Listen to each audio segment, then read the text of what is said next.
Good day. Today I will begin a tutorial series on the spreadsheet program RCC11 Element Design. This spreadsheet program is used for design of reinforced concrete elements. You can use it to design slab, beams, and columns. Looking at the bottom tab here, you see this section is for slab design, and this is very good for designing of solid slab, including one-way, two-way, and also cantilever slabs. Now, clicking on the rectangular beam tab, you can see it can be used for design of beams. So it can design simply supported beam, continuous, support, and cantilever. Similarly for T-beams, shear, and column design. But today, I'll be explaining to you how you can apply this to the design of solid slab, and we'll be looking at the parameters, the output, and all what is here so that you can better understand how to apply it. You enter data in blue cells. Now you can see the input section here, which comprises all these cells where you can enter your data, and then we have the output. You can see all the calculation in the output. This section here you can use to check your design. For instance, it shows you the status of the design, such as deflection is okay, maximum spacing, and minimum spacing. Also, you can change your design parameters here too, if you want to design as simply supported, continuous span, support, or cantilever. So I will leave it as simply supported for now. And here you could see information that you can't find here in the output. You can see it here. So for instance, we have area, minimum area required as 273, and then other things like deflection check, which in this case is okay. Now, this software or this spreadsheet program is very useful for you as a student or as an engineer. As a student, you can see exactly how you are taught reinforced concrete design in school. So you can see the calculations, which means that you can take control of your design. You can use it to design slab panels within minutes. Let's go deeper into the explanation. Let's look at the input section. Now we have the name. If you look at the location, you can input the name here, the name of the slab that you are designing. Next to it is the design moment. Now I want to point out something. For you to use this spreadsheet at all, you must have calculated your design moment. And the design moment is calculated from the factored slab panel load. Formula for design moment is WL squared over 8, where W is the factored load on the slab, L is the span of the slab, and 8 is a kind of number or constant that is used to calculate the moment. Now this one is redistribution, which is 1. The span of the slab is 4.5 meters or 4,500 millimeters. H height is the total thickness of the slab, which is 210 millimeters. We have the bar diameter,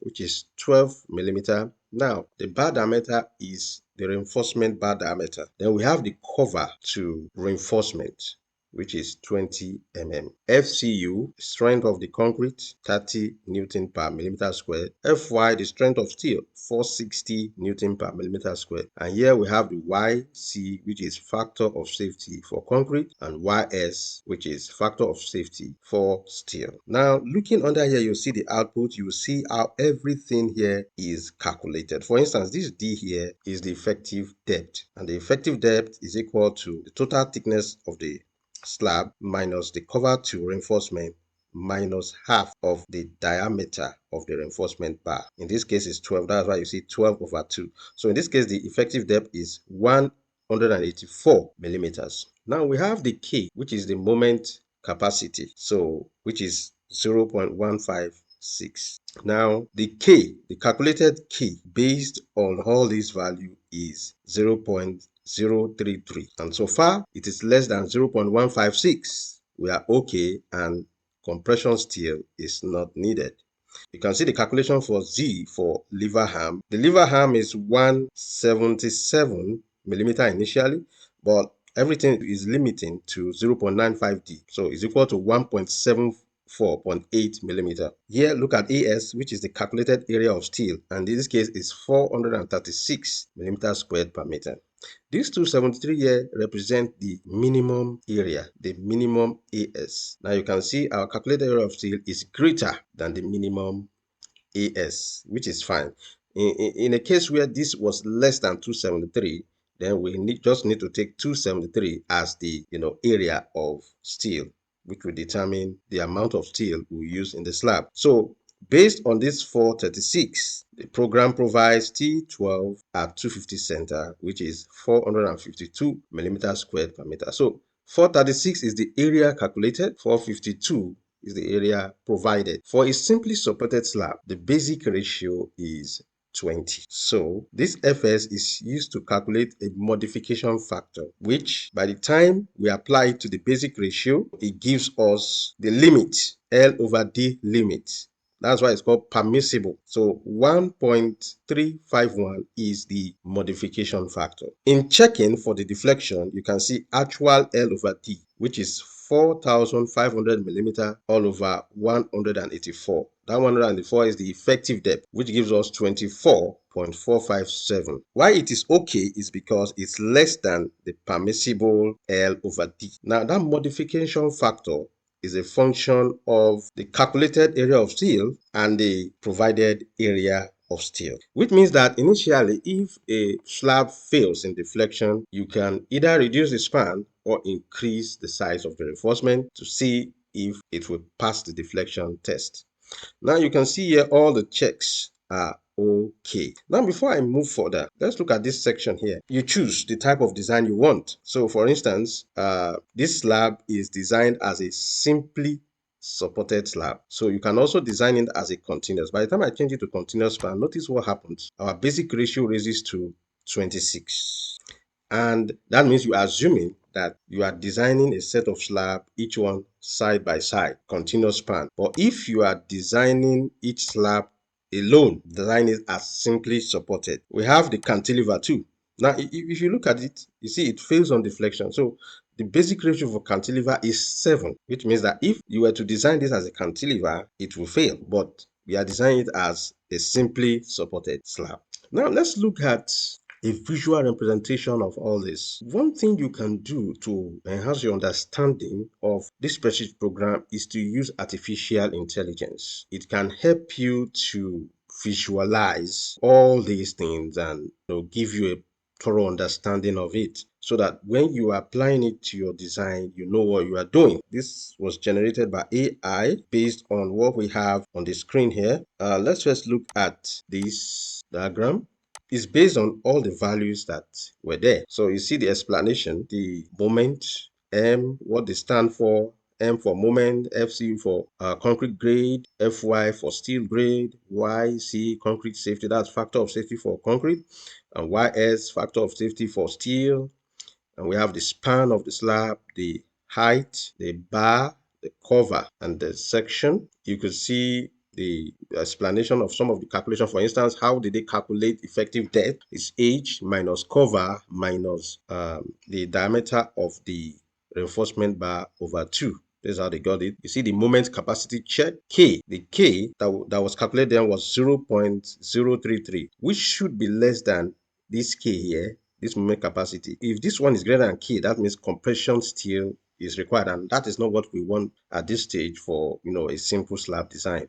You go on, you see how the lever arm is calculated, and you can see how the AI helps you to visualize. It will give you a general idea of what that spreadsheet program is all about. And then let's look at another one, which was also generated by AI based on the design. You see this, you see the span of the slab. When it means by span, you can see what it means. Actually, this arrow should go into this place somewhere here, which is center to center of the support. So you can see the output.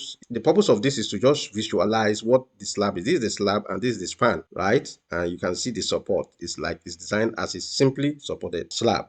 Now let's look at the section. The section, you could see the age. The total thickness of the slab, as in the spreadsheet, was 210 millimeters. You can see the concrete cover here, which is 20, right? So the effective depth, you can see how it's drawn here, 184 millimeters. You can see this should be in millimeters. So 184 millimeters. And you could see the reinforcement chosen T12 at 250 millimeters center to center. Now let's go back to the spreadsheet program. So now let's play around with some of these values.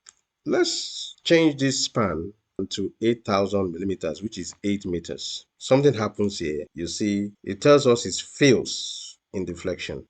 The permissible L over D is 40, while the actual is 43. Because this is greater than this, the section fails. Now, this can give you an idea as an engineer what a sensible span of a slab should be. So even if we raise, let's assume we raise this, let's raise the reinforcing bar to say 16. If we do that, it still fails in deflection. While, the area of steel, everything is okay, but it still fails in deflection. Because see, deflection fails. So you can use this to check your design. It can help you to economize your design. All these values are subject to change. For instance, if you are having doubt that the strength of steel is not up to 460, you could change it to 410, and see your results. So let's keep reducing this span. If we reduce it to 7,000, will it still work? Let's see. Yes, it tends to pass it, but that may really be on the high side. A span of 5.5 meters, it shows us it passes the test. So when you change values like this, you can know what works best for you. For instance, let's reduce this bar to 12. So you can check it. You see, by the time I reduce this bar to 12, it fails. So if I change this one back to this strength of concrete to 460, it also still fails. Let's reduce it to 5,000, the span of the slab to 5,000, and then it still fails. This is how you can iterate your design and see what works best for you economically. So let's go back to what it was before. So we have come to the end of today's tutorial. The download link for RCC11 Element Design and other similar spreadsheet program will be provided in the video's description. If you like this video, please support us by liking and subscribing for more tutorials like this.